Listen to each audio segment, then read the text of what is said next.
Hi friends, ഇന്ന് cabbage തോരൻ വയ്ക്കാം. നമുക്ക് ആദ്യം 2 സ്പൂൺ വെളിച്ചെണ്ണ ചൂടാകുന്നുണ്ട്. കുറച്ച് ഒരു 1/4 സ്പൂൺ ഉഴുന്ന് പരിപ്പിടാം.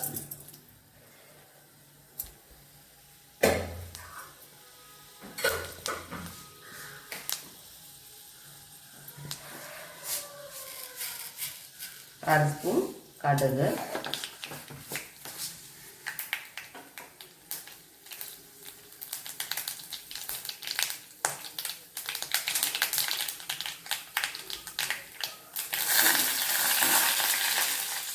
കടുക് പൊട്ടി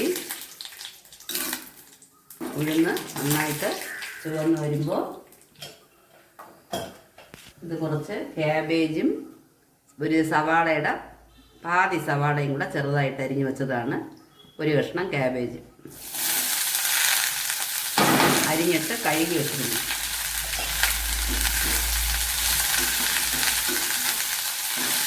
ഇതൊന്ന് വഴറ്റണം.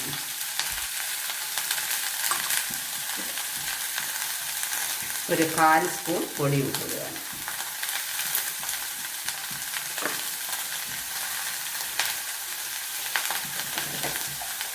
അല്പം മഞ്ഞൾപ്പൊടി കുറച്ച്.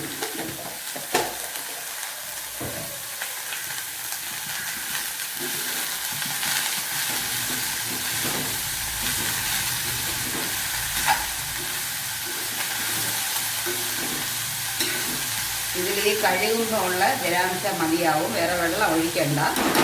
സിമ്മിൽ വെച്ചിട്ട് ഒരു 2 മിനിറ്റ് അടച്ച് വെച്ച് ആ ആവിയിൽ തന്നെ വേകണം. 2 മിനിറ്റ് ഇരിക്കട്ടെ. അത് കഴിഞ്ഞ് അതിന് മുമ്പേ നമുക്ക് ഈ കൂട്ട് തയ്യാറാക്കാം. ഇത് ഒരു പച്ചമുളക്, വലിയ എരിവുള്ളതല്ല, ഒരു ചെറിയ ഉള്ളി, ഒരു 4-5 അല്ലി വെളുത്തുള്ളി ഉണ്ട്. കാരണം ചെറിയ വെളുത്തുള്ളിയാണ്, അതുകൊണ്ട്.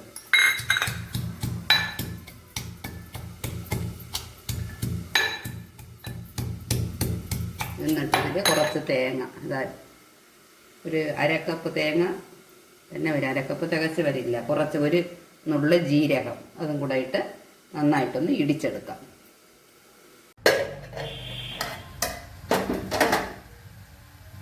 രണ്ട് മിനിറ്റ് കഴിഞ്ഞിട്ട് ഈ കൂട്ടിടാം.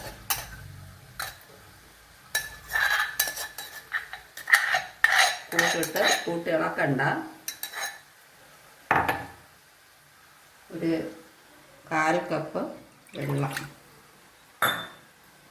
ഇത് കഴുകി ഇവിടെ ഇങ്ങനെ ഒഴിച്ച് വയ്ക്കും ഒരു സൈഡിൽ.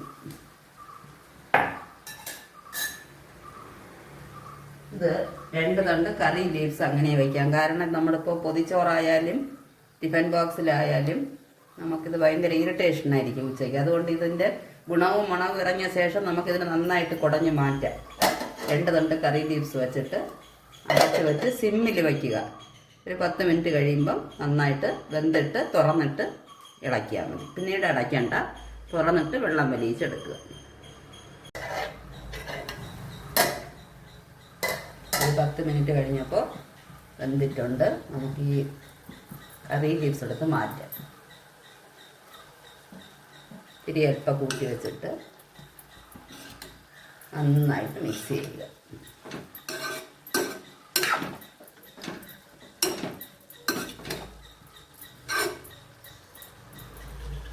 ഇനി ഇത് അടയ്ക്കണ്ട, ഇങ്ങനെ തുറന്നിട്ട് അപ്പോഴപ്പോഴായിട്ട് ഓരോ മിനിറ്റിന് നന്നായിട്ട് ഇളക്കി ഒട്ടും വെള്ളമില്ലാതെ നല്ല കുറുവായിട്ട് തോരനെടുക്കുക.